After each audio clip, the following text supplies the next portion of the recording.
Hi there, Brian Connor, host of the Adirondack Hunt Podcast here. We're excited to announce Big Woods Bucks' partnership with the most respected and recognized land company in the Northeast, Christmas & Associates Land Company. Owners Dan and Mark Christmas are two upstate New York natives with deep roots in the Adirondacks and Tug Hill Plateau, as well as two of the best big woods hunters you'll meet. Whether it's a newly constructed camp surrounded by state wilderness or a comfortable family getaway, their team of experienced land guides are the best at matching folks with the perfect land tract at an affordable price and with a simple, easy process. They even provide financing. Christmas Land Guides will provide full land tours using ATVs, snowmobiles, and even snowshoes so you can scout every acre of your property. In addition to finding just the right tract for you, Christmas Land and Camp staff can help you construct the camp you've always dreamed of using their in-house master builders. Every camp is overbuilt, carefully located, and rock solid. Whether you're a first-time buyer or an experienced landowner, Mark, Dan, and all the land and camp staff will strive to make your search a quality, once-in-a-lifetime experience. For over 30 years, no one in New York State has provided more big buck properties and family hunting camps to hundreds of folks who love the woods than Christmas & Associates Land Company. Dan, Mark, and the rest of the Christmas family remain dedicated to wise land conservation and treating everyone they meet like family. Always available 7 days per week, unless there's fresh tracking snow. Contact Christmas & Associates at 1-800-229-7843. Visit them on Facebook and go to landandcamps.com. The Adirondack Hunt Podcast is brought to you in part by Seek Outside Tents. Seek Outside is an American company producing lightweight, versatile tents and titanium stoves. The Big Woods Bucks team and their friends have hunted the Adirondacks with Seek Outside hot tents and found that it's the best way to get back into the wilderness areas and have a remote hunt. With few roads and hiking trails the only way to access most of the extensive backcountry of the Adirondacks, your pack needs to be as light as possible. Seek Outside's lightweight tents and stoves enable you to get back there into the most remote country and hunt mature Adirondack bucks that likely have never seen a human being before. Click on the link in the description, use code BWB at checkout on SeekOutside.com, and get 10% off your Seek Outside gear. Good luck on your remote hunt in the Big Woods. Welcome to the Adirondack Hunt Podcast, a Big Woods Bucks production. In this podcast, the Big Woods Bucks crew from New York sits down and discusses all things hunting, and even a little fishing, within the blue line. 6 million acres of old-growth forest and few roads make the Adirondacks one of the most challenging places in the country to hunt. From Iroquois and Algonquin deer drives to the early days of Adirondack guiding to tracking with a GoPro, the team discusses the history, legends, and lore of these ancient mountains. Along the way, the team interviews top Adirondack hunters. From well-known legends to little-known local legends, homing in on what it takes to be successful in these unforgiving woods.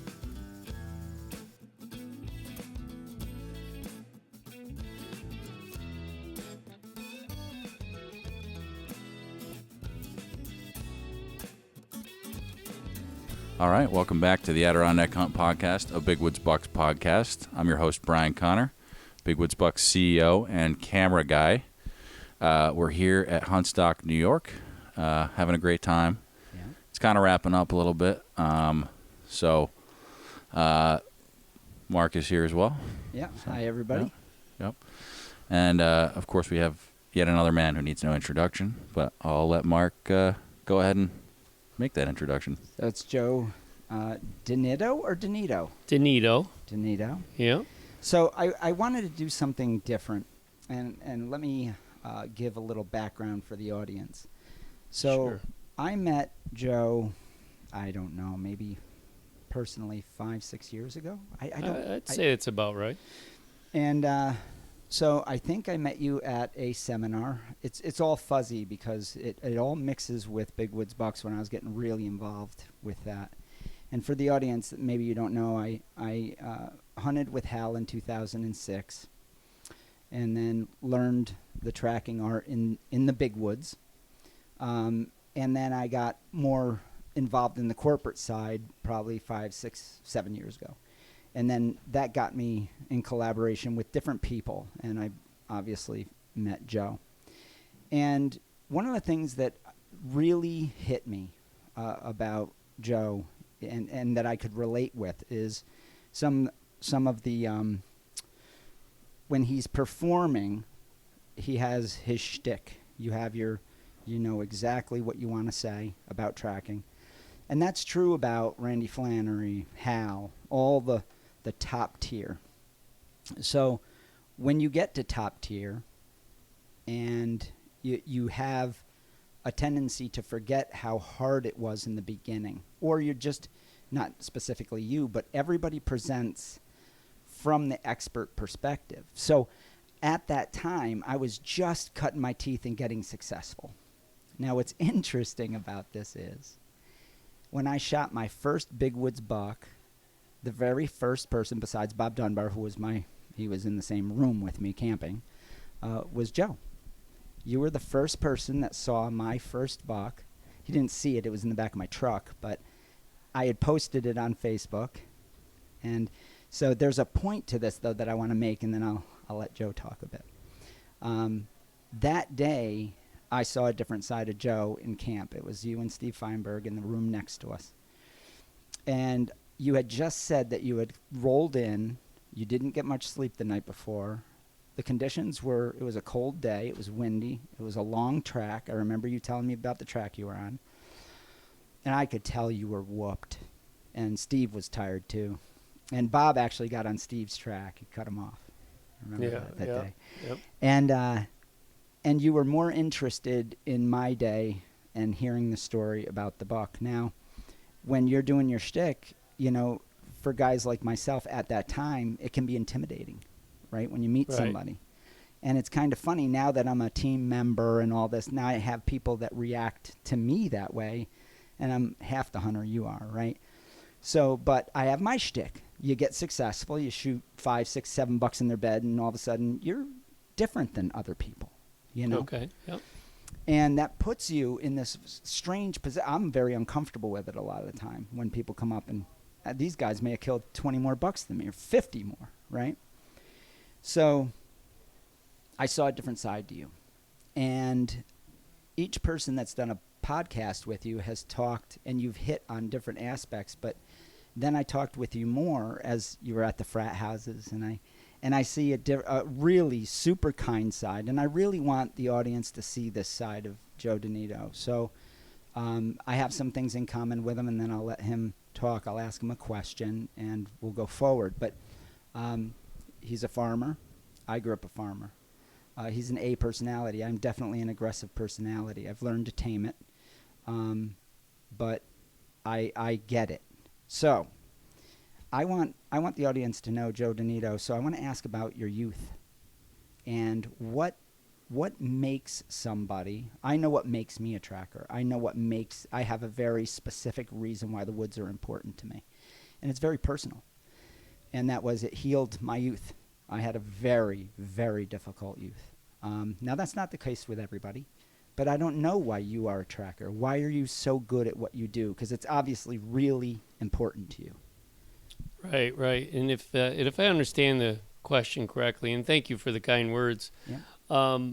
You know, my youth on the farm growing up was, I had an older brother and a dad, and we never ever put the word can't in our vocabulary. Yeah, that's the you farmer. know, the farmer in you makes you're going to fix it, get it done, do whatever it takes. Doesn't matter how long, what the situation is. You know, give me a screwdriver, a wrench, and a piece of string, and I'll get it running. So with that being said, when it came to going tracking, I was used to working a lot on a farm. You work a lot alone. If something breaks and you're out in the field, you got to get it fixed. Right. So when it came to the tracking thing, or the hunting world, I want to say, is I wanted to branch off and make it mine. Now, when you hunt with your father, your brother, or the group at the camp and whatnot, you know, everybody knows where your tree stand is, or you might be in a friend's tree stand, or they told you about the buck rub over in the swamp and whatnot. That didn't appeal to me. What appealed to me was finding the buck myself. And what better way to find your buck than a track on snow? Now, I didn't think it through, obviously, as a young guy like that. I started tracking when I was in my late teens. I would sit in the morning in the Adirondacks, and then from, say, 9:30, I'd get down out of the stand, go walk around see, maybe put on, if my brother and father were there, we'd put on a push or two, which rarely ever works in the Adirondacks because they're such big woods. But I'll walk to you, and then we'll walk to him, and we'll have lunch and maybe try to push that little swamp over there, and then we'll all go back to our tree stands for the evening set. And we stayed in the woods all day, but I enjoyed that time between the sets. And pretty soon I was missing my stand at night. We'd do one or two things, and I'd say, all right, I'm going to head over to my stand. It was 1:30, 2 o'clock in the afternoon, and I'd end up on a track, and all of a sudden it's dark, and I'm heading out. And then a little while after that, I was missing the morning set, too. I just wanted to go. I wanted to explore. I wanted to go to where nobody had been, in my mind, in 20, 30 years. Okay, so why do you think that was important? I'm going to ask a lot of whys to And dig a little. I honestly think I wanted to prove that I was as successful on my own as I was getting help. I guess I wanted the buck to be mine 100%. So is it fair to say, I'm asking, is it fair to say that you felt, are you the youngest? Yes, of 4. Okay, I'm the youngest at 12. Okay. Okay, so, because when I talk with you, I intuitively relate. Mm-hmm. And I'm like, I wonder. I didn't know that you were the youngest. Right, I know you probably did. told me that at some point. But so would it be fair to say that you were looking for your stamp, your own stamp, to say, this is mine, this is my style, this is my buck? Was it something like that? I think the reward that the buck was killed by solely me without any help was what I was looking for. It might have been just my own stamp of approval to me to prove that I could do it. For some reason, when it came to the whitetail world and killing a buck, if someone else had something to do with it, I wasn't as happy. And that's my own personal problem, or No, I don't think maybe it's a problem. just my own thing. But I didn't want to be in somebody else's stand. I didn't want somebody to drive me the buck. I wanted the achievement to be mine 100%. Yeah. And one of the only ways you can do that, if there's a crew around, is a strike off. Right. And that's what I did. So were you the first one out of the crew to strike off and start tracking, or did you learn some of that from your dad? Oh, no. I was definitely the first one on that. I shot my first buck tracking when I was 23. I was hooked from then on. My dad has always been a tree stands, still hunter kind of guy. Never did get into the tracking. My brother does it some. Yeah. But yeah, I was definitely the one that got obsessed with it and loved it and needed to do it more. That was me 100% on my own.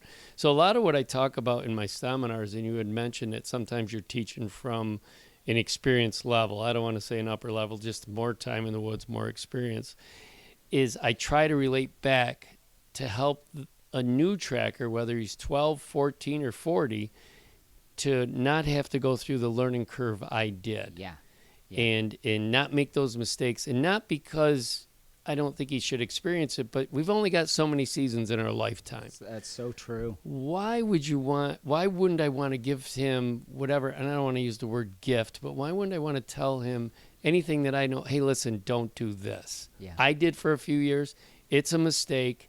I learned around it. Now do this. I tell people all the time, I missed like 12 bucks in that first 9 years. Then some giants, because I had some misconceptions about equipment. I thought I had to have a pump action. It does not work for me at all, right? So I tell people, don't be a me. I said, don't be Mark, man. Be you. Yes. Yes. Yeah. And one of the things I love about your seminars is it's like Hal. I said, Hal, you have a system. We talk about the Big Woods Buck system. And that's just a starting point. It's a framework. Right. So you have your framework. We have ours, right, at Big Woods Bucks with the equipment. That is generally the best system. It's Right. going to do you well. But you may find 5 out of the 10 things don't work for you, Right. So, yeah, you have your system. So let's go back again. So tell me about, so you're the youngest of 4, and sisters, brothers? Yeah, 2 older sisters and an older brother. Okay. And it goes in that order. The 2 older sisters are the oldest. Joe, if I could just ask you to.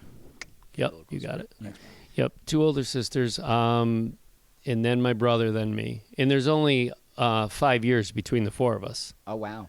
So yeah, we were close. Okay, so in my family we had the 4 little kids. It was called because we had 8 4-year gap and then 4 of us in a row. Right. And right. a year apart. Right. Pretty Yeah. much the same thing. Yeah. Yep. Yeah, and that the first Without 8, the 8. Yeah, the first 8 though were really for us a different family. Right. You know, and then there was us. So I get it, and we had boy, girl, boy, girl. Yeah. Okay. So you're striking out.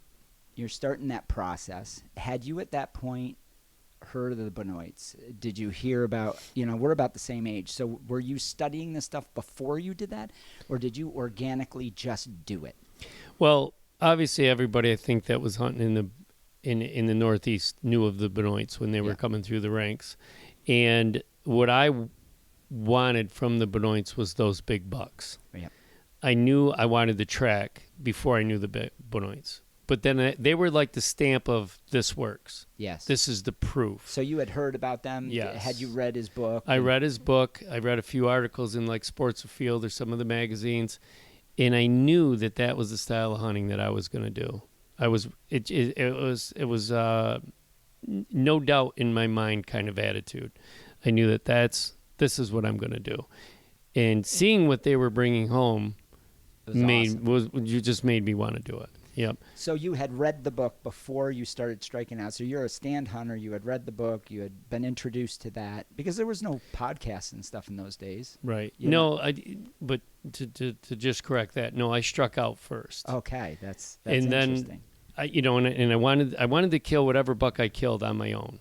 That was my youth, as you put it. That was my upbringing. That's what internally drove me. Was I have to accomplish this on my own. The bonus to the book was, hey, I can accomplish killing this buck on my own, and he can look like that. Yes. And that was the Benoit bucks, seeing them in their books, in their articles. And then obviously it wasn't long after that when I met Jim Massett. Okay, so this is really interesting because what I do for a living is I do human behavior research, and I've written books on it, best-selling books, all kinds of things. And so one of the things that makes somebody a true expert usually is they don't meet their mentor right away. Mm-hmm. They usually discover their passion on their own, which you did. Right. And I want to make a point about this. This is really, really important because if you think about the really great people at this, right? Mm-hmm. You, Hal, these people. This is pre-internet, pre-information. You're getting bits and pieces. You're getting a little bit from this Uncle Jack, who's great with his 30-30, never missed a buck. And your dad, you take a piece from that. But then you hone in on something that you freaking love, and you make the mistakes on your own. The problem I had was I was actually a really good tracker hunter, and then I started reading and watching videos. And I tell people, and I'm going against Big Woods Bucks here a little bit when I say it, I wish sometimes I didn't. I just wish I went in the woods because I already had it. I had all the skills. I had the right gun. I had all the right stuff. So it's interesting with you that you had discovered that. Oh, yeah. And so where were you in your tracking career success-wise when you bumped into your mentor? When the student is ready, the mentor shows up, right? Yeah, it was early on. I had only killed 2 or 3, maybe 4 bucks tracking when I met Jim Massett. And, as you get into something that you're very passionate about, you'll end up looking up the leaders. That's right. You just naturally do that. And I wanted to meet Jim Massett. It came to a point where we didn't live far apart. He was very well known. And like you had said, and that's a very important part, he was well known before it was easy to be well known. Yeah. There was no social media. There was no, that's right. He didn't have a book out. And yet people are coming to see him in seminars. Yeah. So it was just solely on his ability to hunt the big bucks and have success. So his fame, for lack of a better word, his legendary status come from success of his hunts. Yeah. No other reason. Yeah. And by word of mouth. And character. I think, honestly, he didn't need promotion because he's such a fine human being. Yeah. I said this several times this weekend at Huntstock here. The one thing that Jim Massett taught me that I appreciate more than anything else was the for lack of a better word, the humbleness of a man who's above a lot of people. And what I mean by that, and you had touched base on that, and it was probably why I acted like I did when you had shot your buck. When I first met Jim and I went to tell him a story, he wanted to hear my story. Yeah. And I was in awe. Yeah.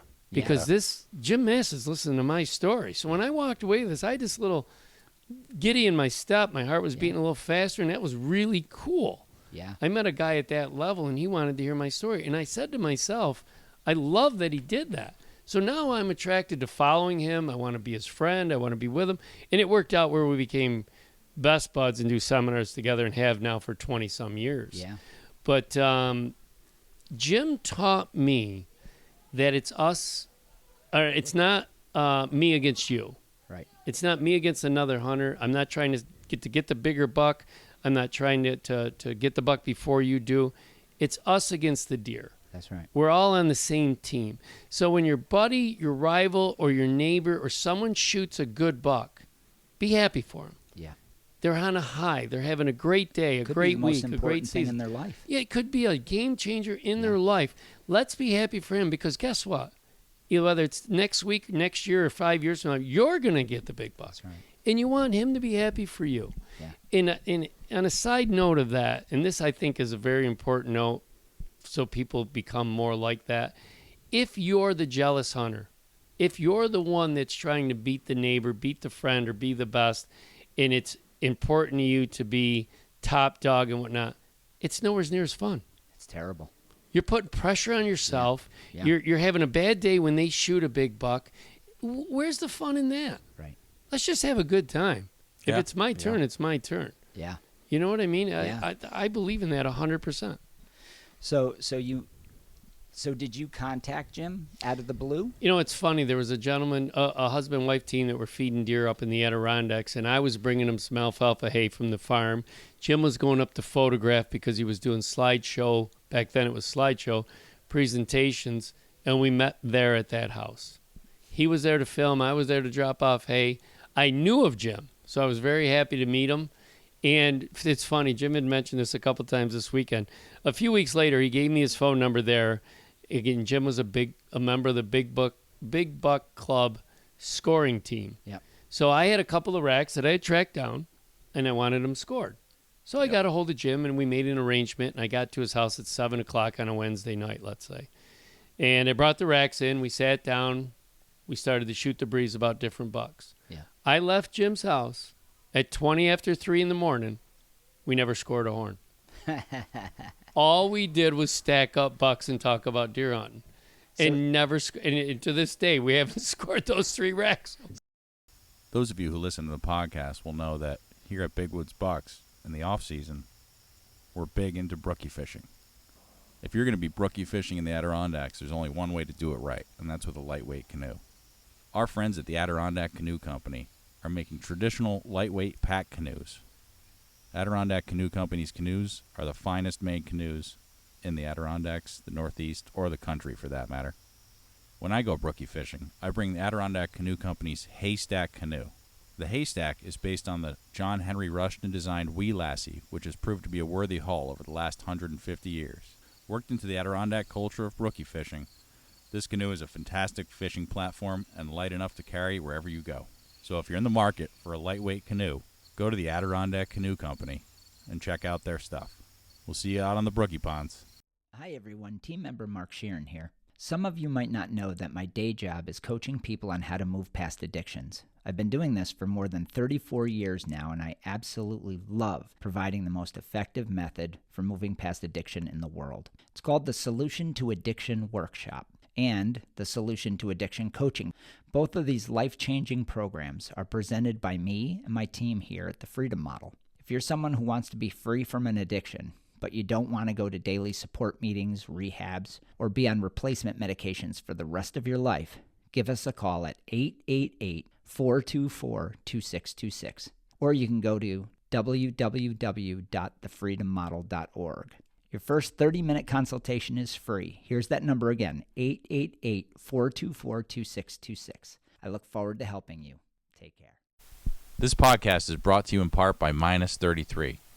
Minus 33 is a wool and textile manufacturer based in New Hampshire that is producing top-notch merino wool base layers and socks.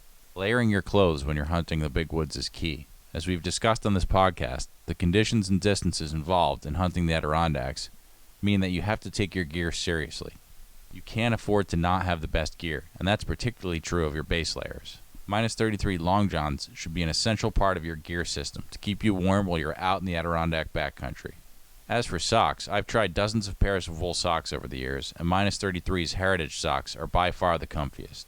If you go on the Minus 33 website, you can read about the care that they've taken to create these socks, and once you put them on, the difference is obvious. They're perfect for long days hoofing it up and down mountains in the Adirondacks. So get prepped for the season now by clicking on the link in the description and getting stocked up on Minus 33 merino base layers and socks. Happy hunting.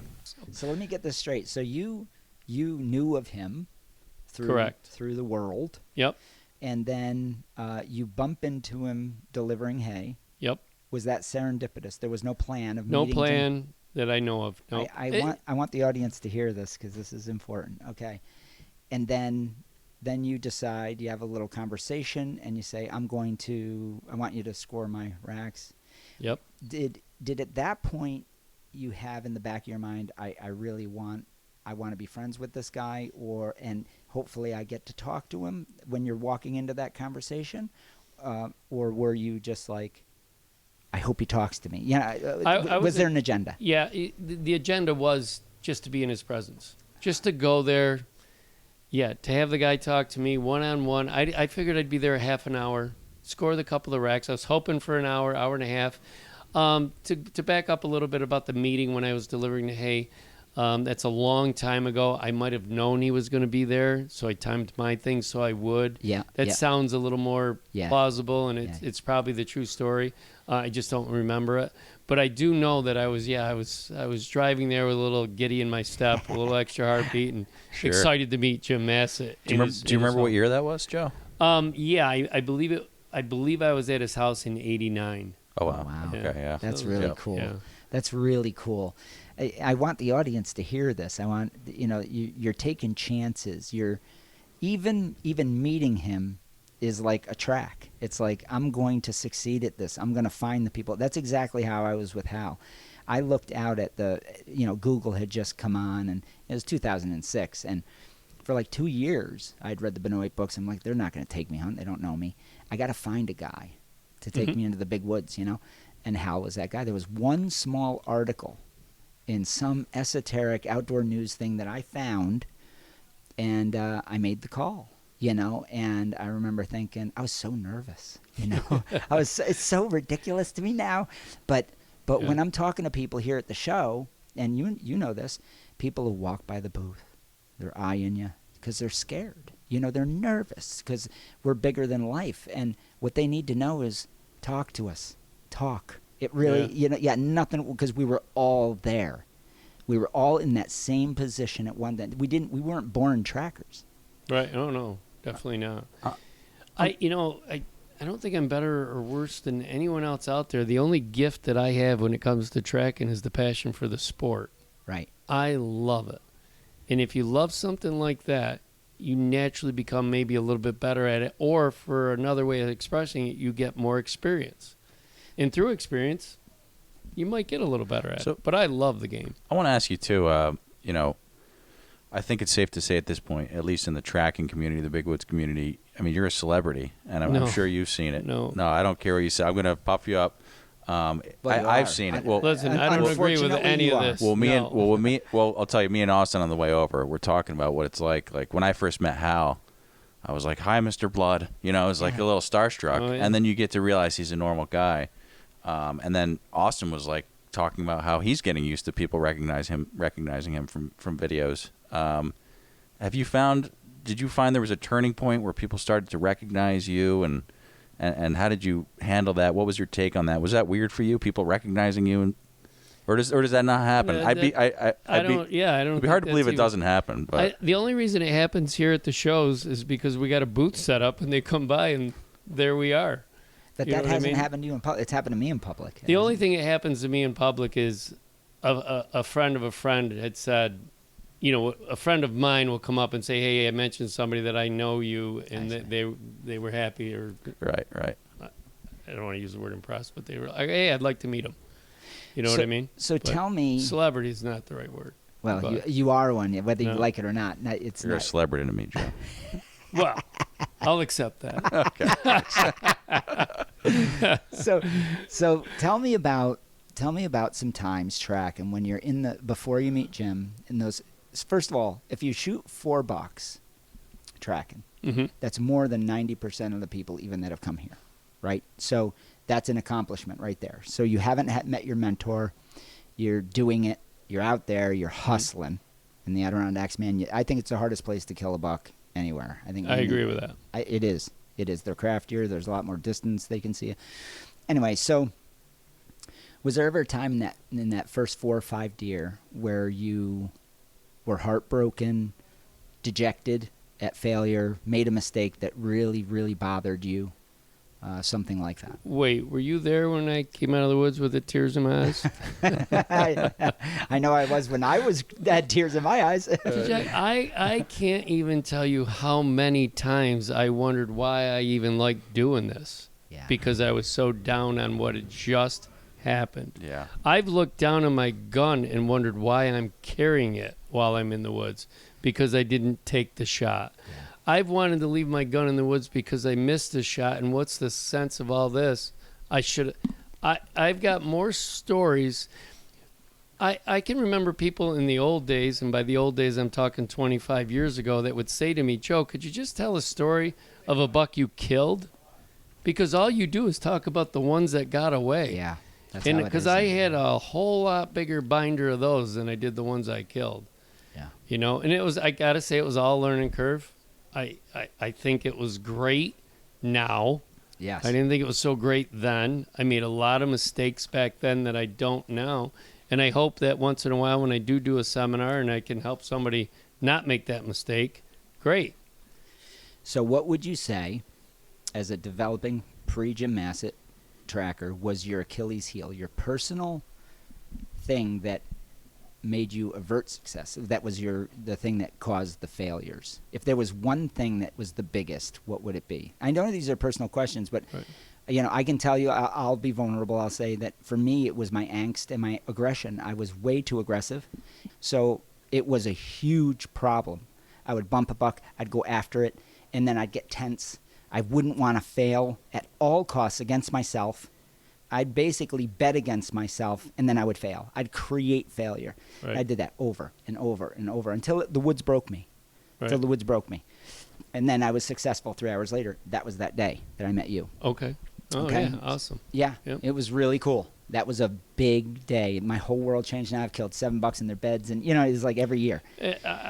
I'm just here in awe and really happy that I was part of that day. Yeah, it's I didn't realize that was a serendipity. really turning point in your In my hunting life. career and life.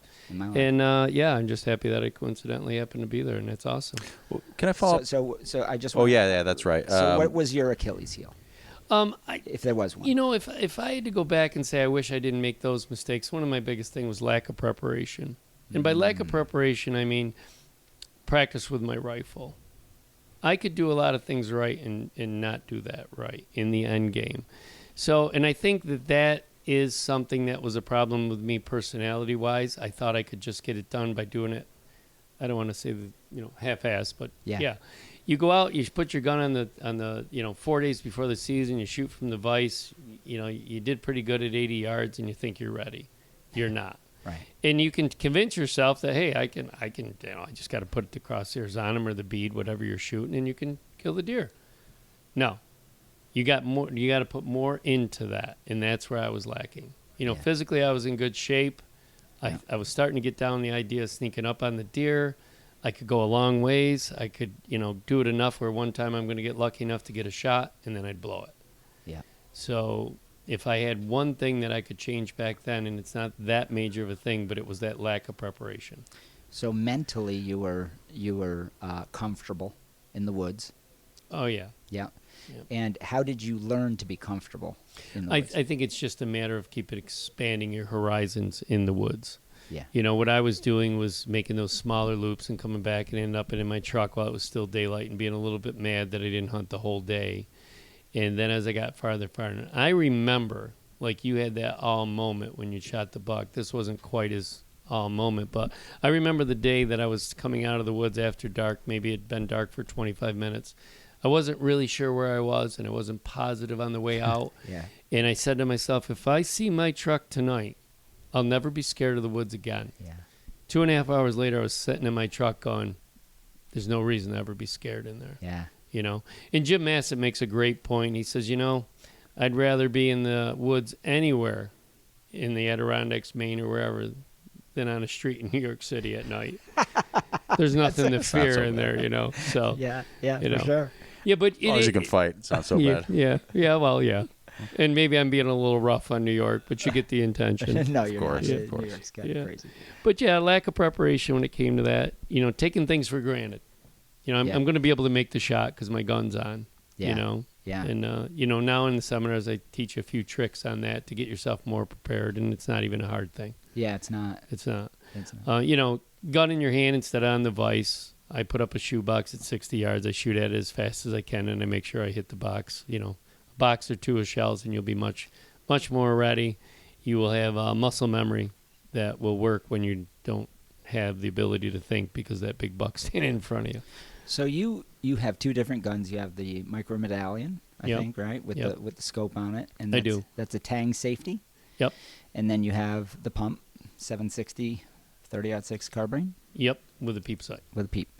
And so at the beginning of the day, when you get out of the truck, do you say to yourself, "Okay, I'm carrying the pump. Mm-hmm. Safety is where my." Do you remind yourself of these little things just No. once, or? Nope, I shoot both of them enough where it's still muscle memory, and I know what gun's in my hand. I'm happy that it's that way. But when I leave the truck, I decide which gun I'm going to carry solely on the weather. Yep. You know, if it's raining, snowing, or there's snow on the trees, I've got the pump with the peep sight. Yep. If it's a clear day, I'll take the scope. So this is the Adirondacks, and so the peep has worked for you. And what would you say is the average distance the buck killed? I would say my average distance is anywhere from, average between 40 and 50 yards. Yeah, mine too. You know? Mine too. Because people have a tendency to think that with the woods being so open in the Adirondacks, in a lot of places, that the shots would be longer. But I found I've only shot at one and I missed. I mean, it was a long distance, but that happened once in 16 years, 17 years. Yeah. You know, if that buck, he's seeing you before you're seeing them anyway. You know, so it's going to be a long day. That's just the way that is. All right, you had a question, Brian. Yeah, I hope you don't mind me. I just kind of want to delve into this again. It may be another way of asking the same question, but because and I've mentioned this in the last 3 podcasts, so hopefully listeners don't get too sick of my philosophizing on this. But the concept of a legend, it's a strange one, and I've kind of been toying around with a definition for myself. And you were featured in Pat Guyette's great podcast called Legends of Tracking, and I'm not sure how you feel about being called a legend. And my theory, and I'm curious what you think defines a legend, or if that's even a useful word. But to me, a legend, and we all know Secret Adirondack guy, who's one of the greatest hunters, and you never hear from him, and and he makes sure you don't. Right. But to me, you become a legend when you touch people's lives and inspire them. I'm curious how you feel about the term legend, being called a legend. Is it something that makes you uncomfortable? If you have any thoughts on that, I'm curious. If I'm going to be 100% honest, please. The word legend to me means when you're standing in front of somebody and you call them a legend, it's just a compliment. Yeah. What the word means, what it entails, or when someone says it about me, I think of it as no different as, hey, I like the shirt you're wearing. Okay. Yeah. I don't put a lot of thought into that at all. Okay. I really, really don't. You let it. I call that pulling a Buddhist, right? You let it flow in, you let it flow out. It's all good. And if I had to get it to the next step, if I really had to put some thought in it, to me, it just means you're well known. Right. Yeah. Fair you enough. know what I mean? Yeah, you've touched enough lives to be noticed on a bigger level. And hopefully when the word legend comes on and you're well known, it's well known for a good thing. Yeah. Yeah. You know, Right, obviously not just well known. Well, then we would call you the notorious Yeah, That's yeah. It's Joe DiNitto. Joe DiNitto. Yeah. But yeah, just that it's a, you know, No, you're that well makes known for a good thing. perfect sense. Other than that, Yeah, we got Rylan sitting here, and he's a legend to me too. So Yeah. just to be clear. well, course. legend to all of us. I'd hope so. Yeah. I got another question for you too. Have you hunted out west? Yes, I have. Okay. Did Yep. you did elk out in Colorado or? I've done elk in Colorado. I've been to the big woods of Montana to track. I was Oh, on sure, through of course, elk. right. Yep. And I did some. It's not out west as much north, but Ontario hunting. Okay. I did Yep. some of that. Did you ever want to get into muleys or elk, things like that? I've been several elk hunts. It's a nice diversion. Yeah, I Yeah. wondered about this. I've been out west too, so it's different. Yeah. What do you think about it? What first of all, did you think it was tough? I'm going to cut right to the chase. Did you think it was as tough as Adirondack hunting? You know. No, I don't think anything's as tough as the whitetail in the Adirondacks or Maine or some of these other big woods areas. But I do think the terrain can be pretty tough. Yep. Their mountains are bigger. Yep. Really big. I mean, if you go out west and you look across the meadow and you see a ridge over there and you say, I'm just going to run over there and go up top of that ridge and look over Yeah. the backside, you best have your walking shoes on. Yeah. Because what it looks like and what it ends up being is two different Yeah, things, yeah. you know? 2 days later. Yeah, literally. I mean, you're Yeah. like sweating, and you look back, and I'm only a quarter of the way up this Yeah. thing. It looked like a knob. Yeah, Yep. the Rockies are amazing. It's insane. I view elk hunting as a nice pass between now and whitetail time. Yeah. You know, it's a lot of fun. So it's interesting because I've talked to Rick and obviously a ton and Jeff about this, but you know they hunt out west, and you get the sense, and they might even tell it to you. Yeah, you get the sense that Rick got to a point where he's like, I just want to try something new, and then he just fell in love with elk hunting.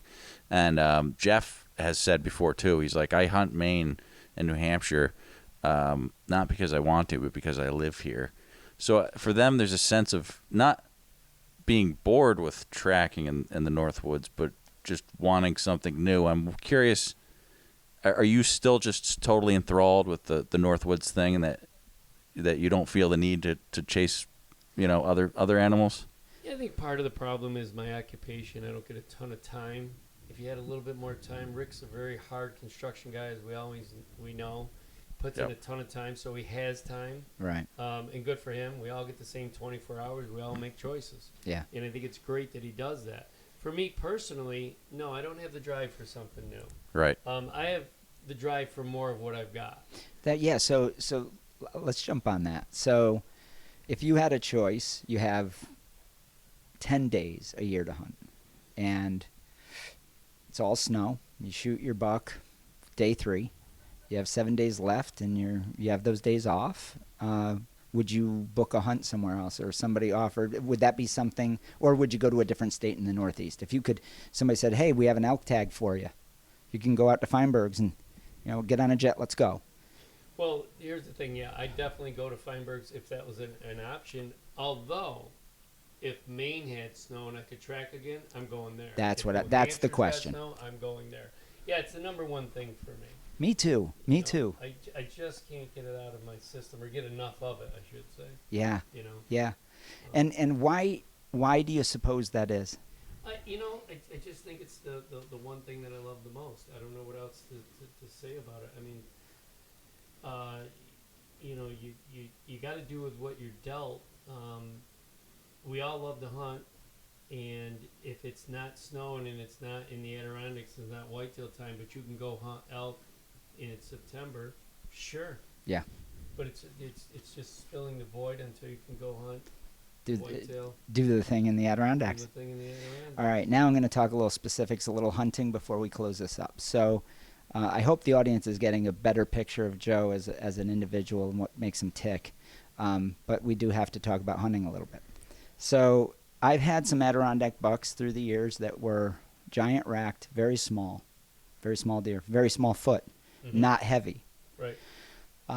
Which some of my biggest that I've chased by far had enormous racks and ended up being very small deer, 140 pounds, 150 pound deer. I have as well. Okay, so I figured out some small nuances to the track that give the ghost up, And so I don't just pass over smaller tracks. You talk about looking for the oh shit track, which is basically a guarantee. But if the guy only has 3 days to hunt and he comes across, it's a buck track, he's alone, he's got a decent stagger, he's got a little, not a cell phone track though. That's what me and Bob call him, cell phone track, you know, not an oh shit track. But he's already getting a little old. You know, he's getting old. The bones are getting old. But he's thinking, the person's thinking, this isn't really an oh shit track, right? Would you follow it? Well, see, I think that that's a total personal preference. You know, I might not, and I might. So you're going to make that decision when the time comes. Personally, I do what you just touched on. I view what kind of time I have, how long we're going to have the snow, how much season's left. And you do got to alter your goals and where you want to be. Because in the end, I do want an Adirondack buck. Right. Do I want the best one that I can get that year? Absolutely. But if we're getting down to the last 5 days, we've got 2 days of snow left, and the other 3 look like it's going to warm up and rain or sun's going to be out. Will I adjust down to a smaller size buck than I'm normally used to chasing? Absolutely. I am not a purist to the point where I'm going to not take a buck because he's not that big boy. Okay. I still want to do this right to the end. Okay. I still want my Adirondack buck. And if I may, I'd like to touch a little bit about the trophy thing and the idea of the big buck and whatnot. Yeah. To me, the trophy is the thrill in the hunter. Yeah, no doubt. So Yeah, the experience, how sure. I like to explain that is if a guy shoots a 4-point buck and he's thrilled and he's happy, and I shoot a really nice 8-point buck and I'm thrilled and I'm happy, there's zero difference between those 2 bucks. That's exactly right. And there's no way anyone should say anything different in my mind. Now, if the guy shoots a 4-pointer because he thought the neighbor was going to get it, he throws it in his garage, he doesn't tell anybody, and he's not proud of it, that I have a problem Me with. too. Me too. I don't like that. But otherwise, trophy's a trophy in the eye of the beholder and nothing else. That's right. And I'm a huge believer in it. And just because I go after the biggest tracks, that's the trophy to me, doesn't mean, as your example, 3 days left of snow, average buck, don't have a lot of time. Maybe it's on day 2, so I got tomorrow and that's it. I might follow him around a little bit. All right. So let's back up a second. So let's say that you know that there are big, giant racked bucks that are smaller in body. And how do I question this? So let's say, how do you figure out? I have things that I've figured out, and I'll just tell the audience I've talked about it, and that is I might have a small buck track, and I've learned a very small, subtle nuance that I can tell when that he's big. You know, he'll put the kickstand out when he's sniffing because the antlers are big and his head has to be, right? But more if his front leg does that little cue around a tree because his head has to get around it. He has to move. A doe or a small buck won't do that. They'll just kind of skate by that tree, right? Mm-hmm. But sometimes it's very imperceptible. But that because the buck's head is moving a lot farther than his foot is, but his foot has to follow by gravity, right? So you see that little scuff mark, and then I go, okay, I'll follow him. So he might have a small track because the biggest buck I learned early on, my 7 mistakes buck, I chased him 7 times, could have killed him 7 times. He basically taught me to track in the big woods in 3 days.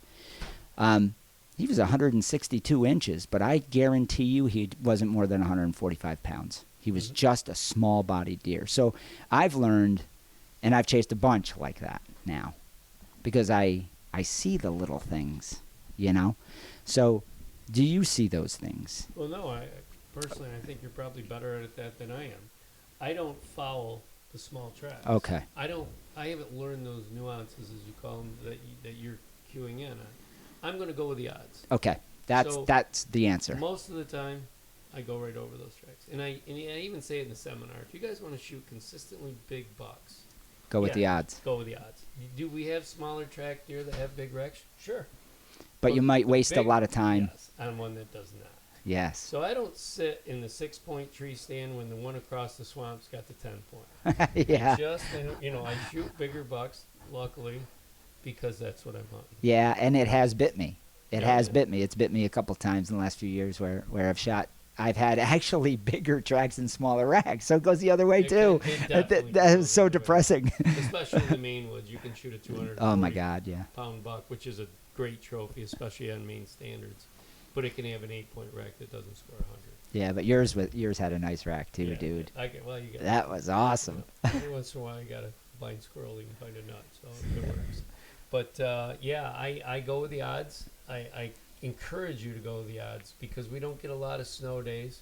Going for one of the smaller buck tracks, hoping he's got a big rack, I believe is a mistake. Yeah. The only time that I would switch it was what you had said. If it's a scenario where Time- you've only time got a couple of signature, days yeah. left, and you're not. And even then, now I'm probably going to push it to the last day, Yeah. and then I might switch over and follow him. Got one. All right. Cool. Cool. But, I think that's a perfect place to end I on a think so, little too. hunting thing. Yeah, Joe, well, thank you so much. I want to thank you guys. This was a very different podcast than I'm used to doing or seminar, and it is nice sometimes to get back, I guess, into where this all began. Normally, I do talk a lot more about hunting, so this Yeah. is kind of cool, guys. Thanks. Yeah, Alright. our pleasure, Joe, really. And we'll Good job. we'll Thanks do a for follow-up where we get even more into your background and your childhood and your Well, second. I No, guess I was messing gonna around. come back to that. Not now, anyway. Yeah. All right. Take care, All right, everyone. thanks, Joe. Take care. Take We'll care, see you everyone. guys next time. Thanks. See you later. All right. Thanks for tuning in to the Adirondack Hunt Podcast. You can find more episodes at bigwoodsbucks.com. Check out bigwoodsbucks.com for the latest gear, including our famous American-made wool hunting jackets, wool hunting fanny packs, and wool hunting pants, along with books, tracking guides, and logo wear. See you next time.